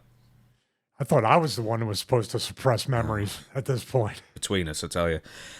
Right, let's move on. Terry Eubanks has asked, what advice do you wish you'd listened to early in your career, and what advice do you wish you'd ignored? Which I think is a great question. What advice did you get that you took that you wish you hadn't? Well, I mean, let's start with that one. The stuff I wish I ignored. Sometimes Raven would say stuff like, you got to grow a mustache, or you got to do whatever. He, at the time, I almost said WWF, WWE, and then he tried it again in TNA when I was Dr. Stevie. He wanted me to grow a mustache. What kind of mustache? Because it worked out great for Cody Rhodes. So, it was like after the fact. Do you know who else did it? Ted DiBiase Jr. He tried to grow a wispy little mustache.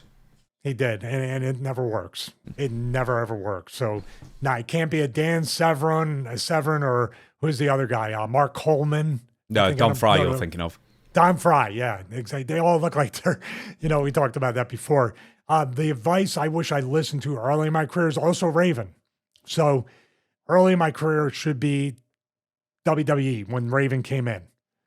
And he told me, you need to dress better. And I wasn't dressing so much like a slob, but it was very casual. I'm not as you could tell here, I'm not a fashionista or anything. But if I even just wore a button-down shirt, no tie, dress pants, and dressed somewhat more professionally, I feel like it would have positively affected my career with Vince McMahon. So that's the advice I wish I listened to.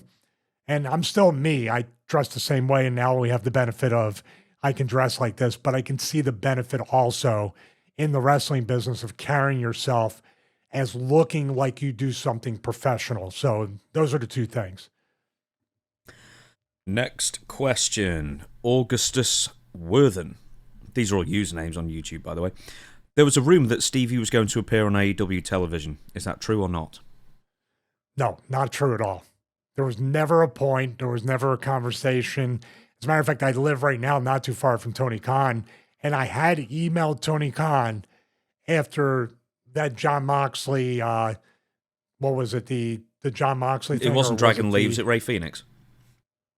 Was it Ray Phoenix and Kenny Omega?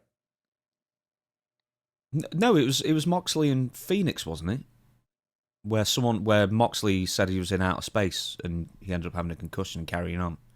Oh, that's where the ref counted the 2 and then didn't count. The match was supposed to end and kept going on. And the same night, Tony Khan was dancing with Daniel Garcia, and I did the smartboard segment, and I called him an effing idiot and all this stuff. What I did after that was I emailed Tony Khan, and I said, hey, listen, man, I don't agree with any of this stuff, but I owe you an apology. It wasn't right to take that kind of a personal dig at you, and I wasn't sure if he did check on him or not check on him, so I just made some assumptions during that. My anger at the actual spot continuing and what they did, and the referee not like ending it, and then Tony Khan, of course, with all these incidents being like, I don't know if he approves of them, but he doesn't stop them from happening. So yeah, I mean, but there's no chance I'll ever work for AEW. Never, not in a million years. And that's a mutual decision. Next question. Amanda Ann. Stevie, in your opinion, why is Vince Russo so hated?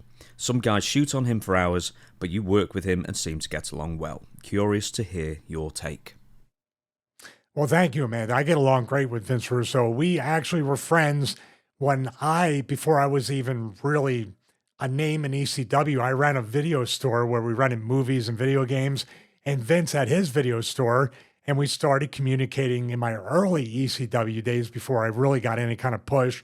And then we stayed in touch because he became a big fan of Raven, a big fan of my character and the entire ECW roster. And that's, the people accuse him of stealing the Attitude Era, but basically I was just a shift from the cartoonish presentation, a more, Crash TV soap opera, realistic kind of thing. Well, not realistic. It was over the top in a lot of ways, but we've always been friends. And then Vince and Terry Taylor got me hired in WWF at the time. Vince and Terry Taylor got me hired at TNA. And of course, WCW, Terry Taylor got me hired there after ECW. So those two gentlemen have been a big part of my career, but Vince, especially even up to today, I get along great with. And people who hate Vince, it's more so they blame him for stuff. It's cool to hate Vince Russo, and I don't get it. And I know Vince sometimes butts heads or doesn't back down from certain, confrontations with people online. It's just whatever. I'm sure there's people out there that think I'm an idiot for doing this show and how they're like Cody Rhodes. Oh, Stevie Richards, that's the guy who says none of us can wrestle anymore. Did I say that, Cody? But you see how it can get out of hand? Mm-hmm. Now I'm the guy who thinks everybody sucks.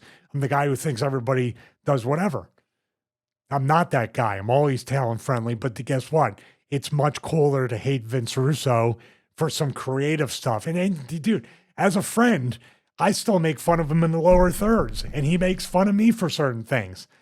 I'll say something like, Mr. Woman on a pole match, or, or I'll say to him, like, just making a joke, like, he'll be like, how could we make this match better? And I go, obviously, you stick something on top of a pole, it's instantly an over match.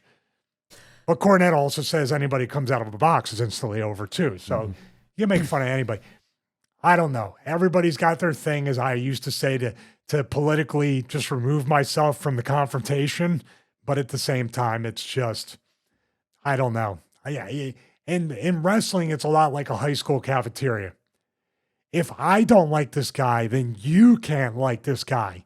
And that was representative of a lot of the heat I got in the business, James, because I would say, I get along fine with him. And they'd be like, no, you don't. He's a bad person. Do you know what he did? I go, no, tell me. Well, if you don't know what he did, then you're just as much of an idiot as him. We hate you too. Aha. Aha. Okay, I think a lot of the criticism on Vince Russo stems more from his WCW run, because the prevailing theory was that Vince McMahon and Vince Russo work better together because McMahon would edit or harness Russo's some of his more extreme impulses, let's say. Then when he was in WCW, he had pretty much free reign. And then WCW in 2000, I think we can all agree, wasn't very good. And I think that's where a lot of the fans' criticisms, at least creatively speaking, are extended to Vince Russo. I mean, would you think that's fair?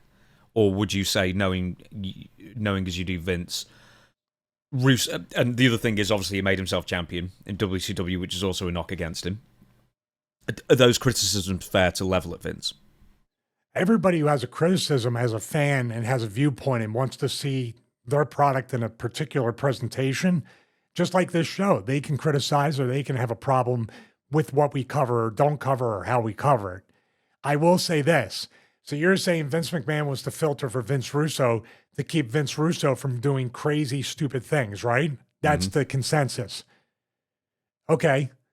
Well, we just did an episode on Unforgiven where Vince McMahon's idea to put me in a dress and a wig and make me a proud gay American. Do you think there was a dual filter thing going on? It's the funny thing is that he doesn't get criticized for that. He doesn't get criticized for anything, if you think about it in a way. So that's what I'm saying. You think Vince was the voice of reason? I think history proves different. We're going to be talking about Vince Russo and you coming into the WWF in 1999. future episode. Aha, take a drink, whatever. But did you feel that your career in WWF was going to be over as soon as it began when Vince Russo left? Because there was only like, what, a 3-4 month period between you coming in and him going. I did. I was aware enough to know that the guy who hired me, basically, or got me hired, was now working for the competition, and anybody that he had an affinity for or he wanted to write for, that the opposite. It's like anything else in the NFL or any other team. When a new GM or person in charge comes in, they're going to bring their own people, or they're going to get rid of the people they don't believe in or don't think of. It's a very subjective business. Blue Meanie, so yeah. Case in point. He was a Russo hire, ECW, you know, very close with you on screen, of course, and he went, you didn't.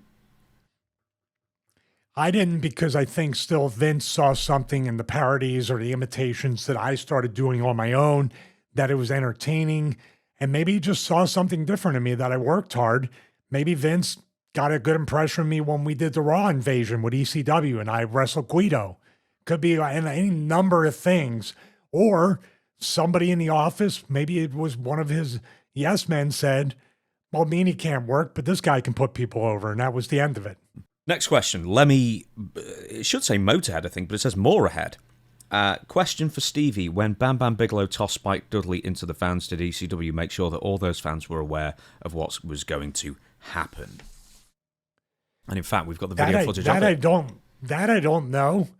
But my instinct is that not every single fan knew it was going to happen. There might have been some people to hear, you know, like indie wrestlers or other people to catch them. But he didn't know exactly. He threw him pretty far a couple times. Like usually you think, okay, it's going to be the first 4 rows. This was 8 to 12 rows back sometimes. So no, I don't think those fans, they were just in tune and willing to go along for the ride with everything. So that's a 50-50 proposition, man. That's a great question, Lemmy. I don't know to this day. You know what? That's a question I actually asked Spike. He would know. Do you want to watch the video? I've actually sent it to you on Dropbox. I didn't tell you I'd sent it to you, but I had actually sent it to you. Yeah, let's react to it as part of that segment. Yeah, okay. I'll just... All right, so this is a famous spot. I think this exact one was on the opening of ECW for a time, and it definitely deserves to be on that. I'm going to react off this, and I'm going to see if we have any plants in the audience, anybody I recognize, or it's just literally ECW fans are the craziest, most trusting. Yes, we're like Japanese fans. Throw somebody on us, beat us up, light us on fire, give us free T-shirts, all the above. Let's take a look. All right, my guess is, he did go into the first couple rows. Now that guy, I don't know if this guy knew what was going on. Did you see his face? Look at him, watch. Oh no.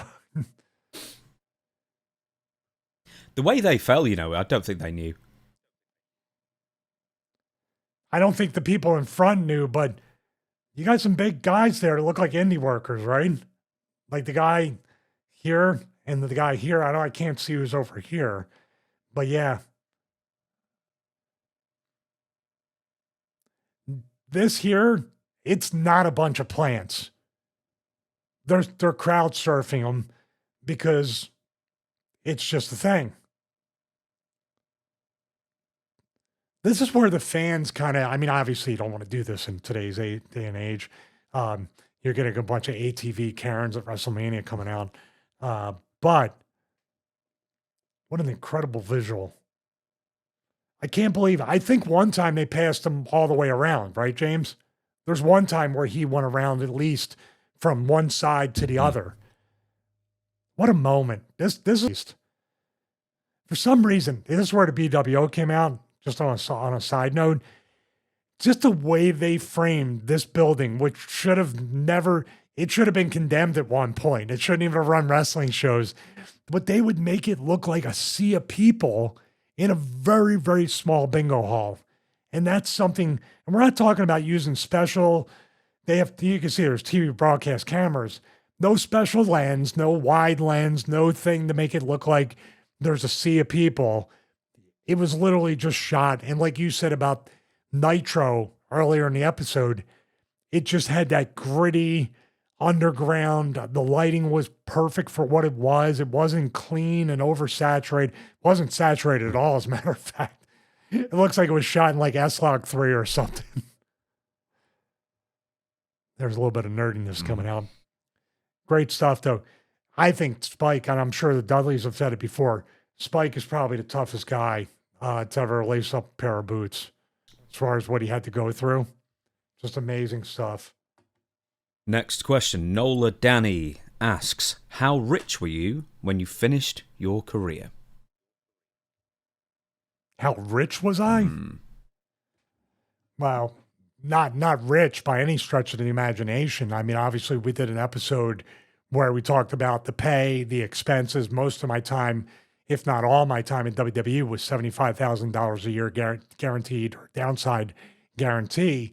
I made a little over that here and there. My best year was Right to Censor, over 300 days on the road, and made, compared to the Right to Censor people and other people in the company in the position, $192,000 was not a lot of money. It's a lot of money, but not for the amount of expenses, which my expenses that year were anywhere, and this is not staying in fancy hotels or anything, just being on the road all the time and rental cars and stuff like that. It hovered between 40 to 50,000 in expenses.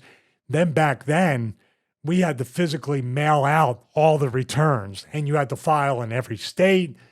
Places like LA and Philly had entertainment taxes. Other places and in other countries had their own things you had to file. So my bill for even filing the taxes was in the thousands. I used to mail it out certified mail so it wouldn't get lost. That was another $200 to $300 just to mail it out. Then paying taxes was usually another anywhere after the SEP IRA contribution, because I was an independent contractor. We're still talking $20,000 to $30,000 paid in taxes. So it cut into a lot of stuff. Still for doing what I wanted to do, very blessed to make a living, but I saved every bit that I could. Sometimes I lost money, sometimes I made money. Obviously, the GFC in 2008, stocks plummeted. Then there was another time where stocks kind of went down. So, things were happening there. But post-wrestling, actually, with my fitness business and now this, I'm making more money now than I ever did in wrestling. I'm very knock on wood. Well, that could be interpreted two different ways. I'm happy with what I'm making. More is always better, but it just proves that I didn't make much in the business at all. But that experience is now paying off with, as the earlier question talked about, the legacy I really truly want to leave in the professional wrestling world. Did you have any savings after you left WWE, or did you need to go back into work straight away? I know you went to TNA after 6 months or so, but did you have to, or had you built up a nest egg for your 9-10 years in WWE? No, well, here's the problem. After WWE, even between indies and then TNA, which was an indie with TV, people got mad that I said it back then. I'm going to say it again. It was an indie with TV. My first year in TNA, and we'll talk about it on the TNA episode, $16,000 for the year. My second year, I made 12 because they would book me, not book me. They booked according to budget, not according to creative. I'm sure Dutch talked about, we got to get this guy off TV because he's making too much money, like a Rob Van Dam. Ran out of dates, injure him, take him off TV.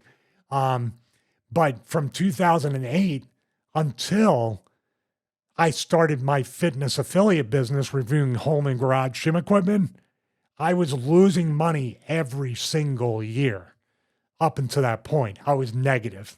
And that's living as tight as I can. I was just negative every year. And I think a lot of people who leave the full-time wrestling career, that next chapter doesn't take weeks or months. It takes sometimes years, or you never find that next chapter. What we're looking at now, with everybody starting their own YouTube channel, podcast, show, whatever you want to call it, it didn't exist back then. I started my YouTube channel January 2007, trying to create a tech channel and do other things and create another career for myself. Also during that time, I was trying to do jobs in the tech world, tech companies, startups, and they would pull you think there's carnies in wrestling? Oh man, there's carnies in corporate America. Because during that time in the tech sector, you would get a job, they would offer you a great salary, and say on day 90, you get benefits, you start getting some stock options, you get some things to help the company grow.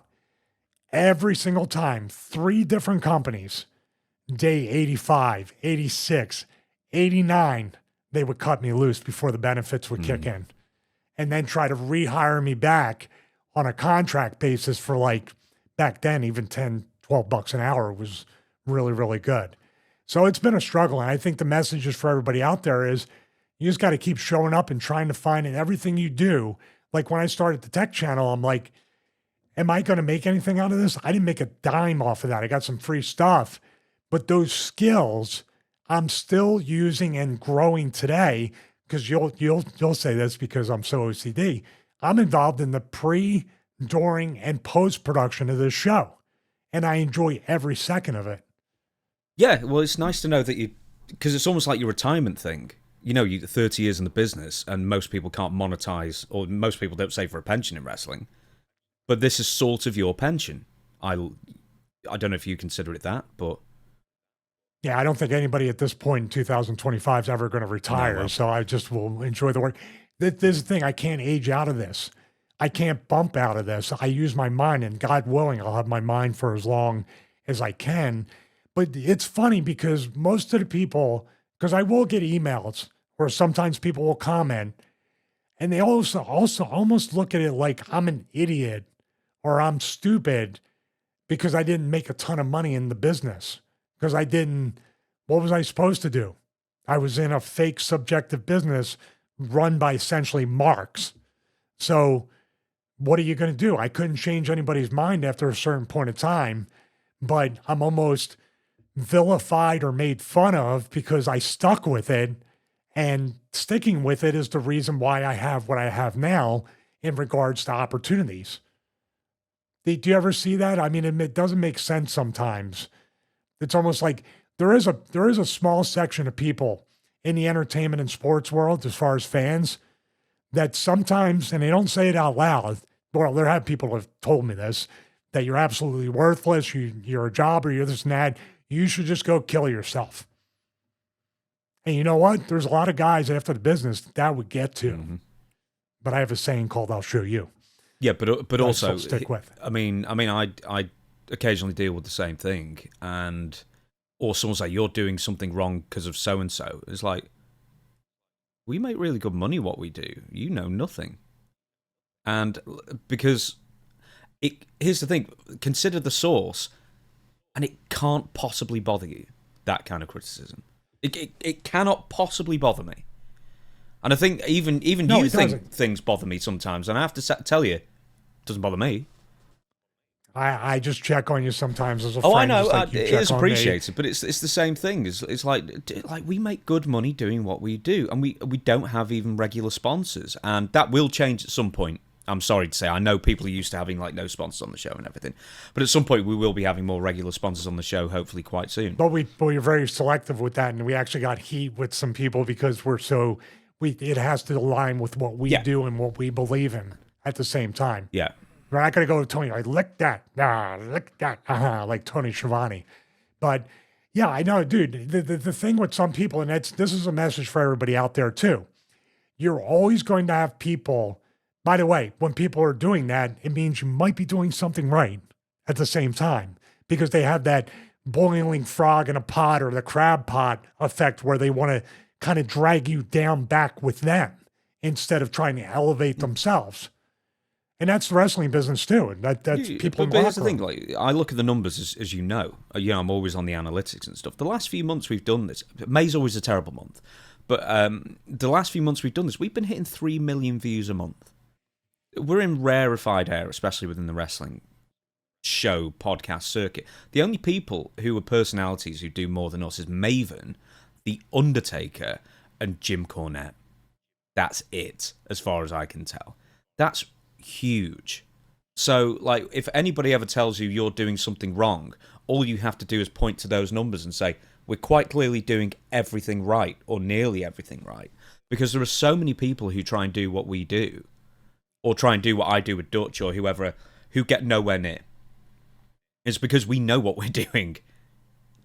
Well, also, I don't want anybody to be discouraged that is trying to do it. Everybody try to do it. The space is huge. We're up for competition. And also at the same time, when you say 3 million views a month or you say success or and here's something else. We're not talking shorts. Shorts is something completely different. We don't do shorts on this channel. We're talking full proper pucker videos, 3 million views a month. And as I say, only Maeve and The Undertaker and Jim Cornette, as far as individual wrestling personalities, achieve more. And that's hugely impressive.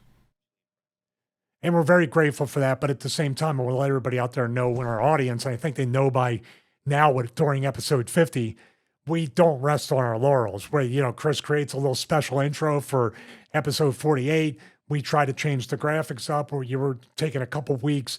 This is pre-recorded, but Chris and I are going to work on upgrading that. James writes the scripts excellent, puts it together, it's organized, and we have now the workflow over time. And that also is something to tell people that just stick with it, because it took forever for me to try to figure out the Patreon workflow, schedule, all that stuff. And when we started working on it together, now we're in our groove, but we're never going to be content, comfortable, and say, we made it, brother, and that's it. We're obsessed with getting better. So, like I said, if we could have 12K cinema cameras here on YouTube, we would have them. I should also say that The Undertaker's only just beaten us, well, because he was obviously, one of the biggest names in wrestling history. But even he rested on his laurels, and now he doesn't do anything. I mean, as of last check, it's been like 10 weeks since he posted something new. People get podcast fatigue. No, I hope he's okay. I hope everything's okay that he can do it. Maybe he's busy with the LFG or something. The Tough Enough show there. Yeah. Well, we'll see about that. But we've got a few more questions, then we'll shut this show down. Evil Noah has written in and said, Rob Van Dam has talked about how Taz was getting on Rob's nerves and told Taz to pick a hand because that was going to be the one that Rob slapped the hell out of Taz with. Has Stevie ever witnessed Rob telling someone to pick a hand, or maybe Rob getting into any sort of physical confrontation? And he's never asked you to pick a hand, I'm presuming. No, thank God, because I might not be here today. Although I would want the hand as far as opposed to the kicks. I've been kicked by Rob, even in the work sense, and he knows what he's doing. He's a tough guy, and he's also one of the most laid-back guys, not only in wrestling, but that I've ever met. And for him to be that annoyed and frustrated and angry to tell Taz to pick a hand, and it did happen. It 100% happened, but they just did a stream. By the way, wrestling business, heat passes, weird things happen, people that hate each other and get along. Rob and Taz just did that stream not too long ago for the tribute to Sabu. So there you have it right there. Everything can be smoothed over. Like I said, one day Triple H and I are going to release a workout DVD together or a Blu-ray or whatever medium that they have out, whatever 2040 brings. You just or be whatever beamed year directly it is. into your brain at that point. That's true. It'll be the Neuralink workout. That's exactly what it'll be. But with that being said, there's actually one of those You Shoot interviews where they did pick a hand, and he told the Shawn Michaels story, and those guys even get along better now. So it's just so weird to look back at those and say, can they ever find common ground? But obviously with Rob and Taz, yeah. But if I saw him telling somebody to pick a hand, I'd be like, well, maybe I'm next, and I would just get out of there. But this was like the year after you left, wasn't it? 98 or 99 maybe? I was not there. Yeah, I was not there at all. Next question. Derek Vietro. Hi, Stevie. I love your show, and I'm always looking forward to your perspective on everything. Just curious if you could go in depth on any personal or professional interactions, opinions, or overall feedback on my all-time favorite wrestler, Lex Luger. Thank you both. I can give more detail about interacting somewhat with Lex after he was saved and after he had a new kind of perspective on life. I'm very, very limited in WCW, where he was a pretentious snob, a jerk, backhanded compliments, very sarcastic, very cynical, things like that. And I think there was a WCW match I was supposed to have, but I had left the company, where I was going to work Luger. Obviously, we know how that would work out. I don't know if they were trying to see if Luger was going to work Raven, or Raven was in the mix with everybody. You think with Sting, we talked about the NWO. This is when they were trying to sign him and everything. So there was a lot of people in the flock too. So anybody could work Luger. But later on in life, when I lived in Georgia, I may have bumped into him once. I definitely communicate with him through Johnny Swinger, who's still very tight with him. And he seems to be like really, really friendly and happy and nice and all that stuff. So I think today's Lex Luger will make you an even bigger fan of him. But if you met him back then, he would be the first one to tell you, yeah, that was kind of a jerk. So, make it a tag. So you must have bumped into him in conventions then, over the years, or not? Never. Am I getting deja vu? You know me, I'm a big convention attendee. Well, I thought you were at one point. I did, but that was mostly the Northeast, and I think during that time, Luger might have still been recovering from whatever happened to his spine and couldn't travel. I mean, what we're seeing now with him getting himself out there and traveling, I'm sure there was years where he had to figure out, how am I going to function day to day with this? I don't know why I was getting deja vu with that. I'm wondering if I've asked that before. But anyway, maybe I haven't. Right, we've got 2 more questions. Keith says, "Hi Stevie, I'm 62 and suffering from severe spinal injuries from years of an active lifestyle, hard work, intense exercise, and accidents. I think a lot of my problems stem from my old workout routines. I believe I was constantly using too much weight and going beyond what I should do in my regular routine. Do you think you pushed yourself way too hard with the weights in your training over the years?"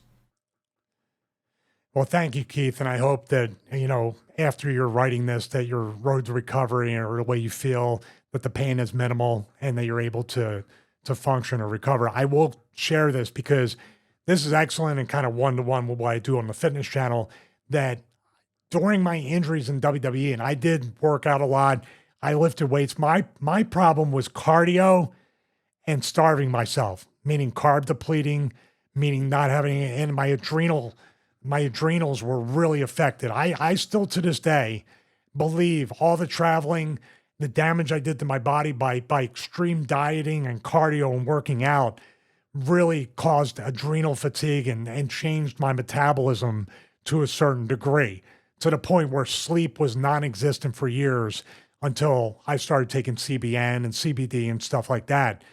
In regards to workouts, at 53, I'm fully resistance band, only resistance training on mostly my upper body. My lower body, I still do belt squats. So I don't put a barbell on my back and get that axial pressure on my spine.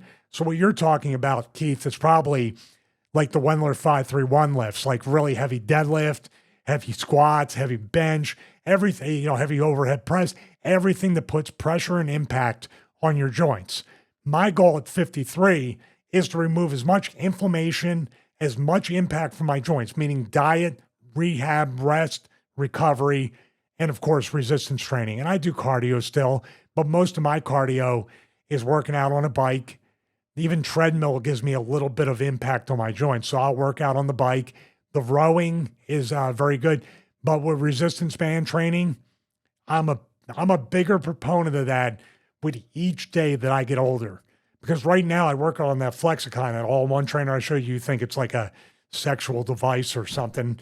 But that thing, my muscles right now are so sore from this morning's bicep and tricep workout. My elbows, my shoulders, I feel nothing. When I do benching, I feel nothing. But my muscles are so pre-exhausted because when you work out with resistance bands, it's a lot like isometrics. I also recommend isometrics. Isometrics, body weight exercises, and resistance bands.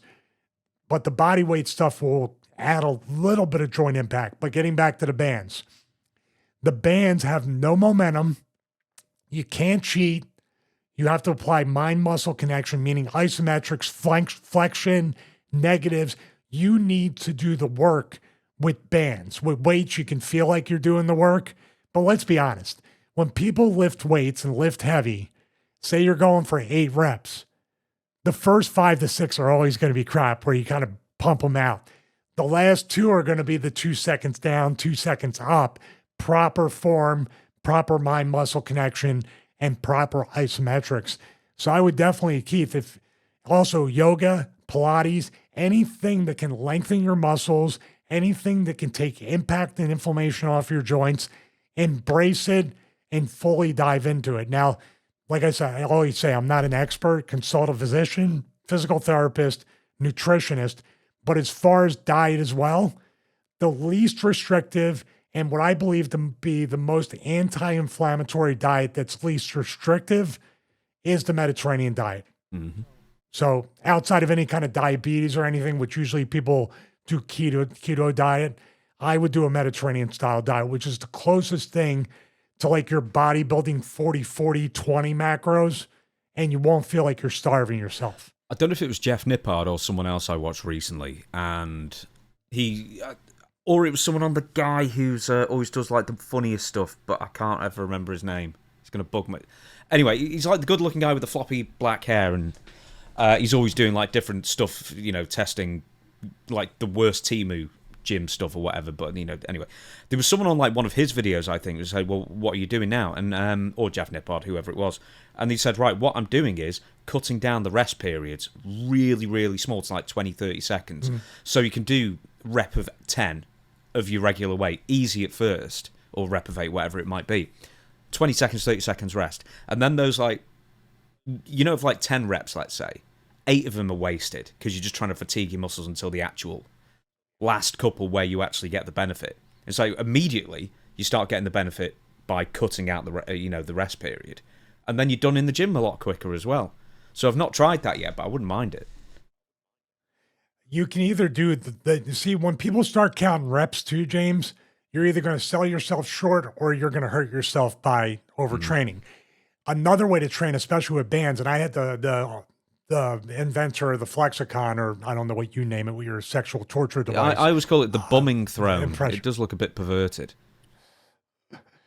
Well, maybe people will watch the video just for that. But when we look at that, okay, you can say reps, but the minute you have the number in your mind, you're already predisposed to overtrain or sell yourself short.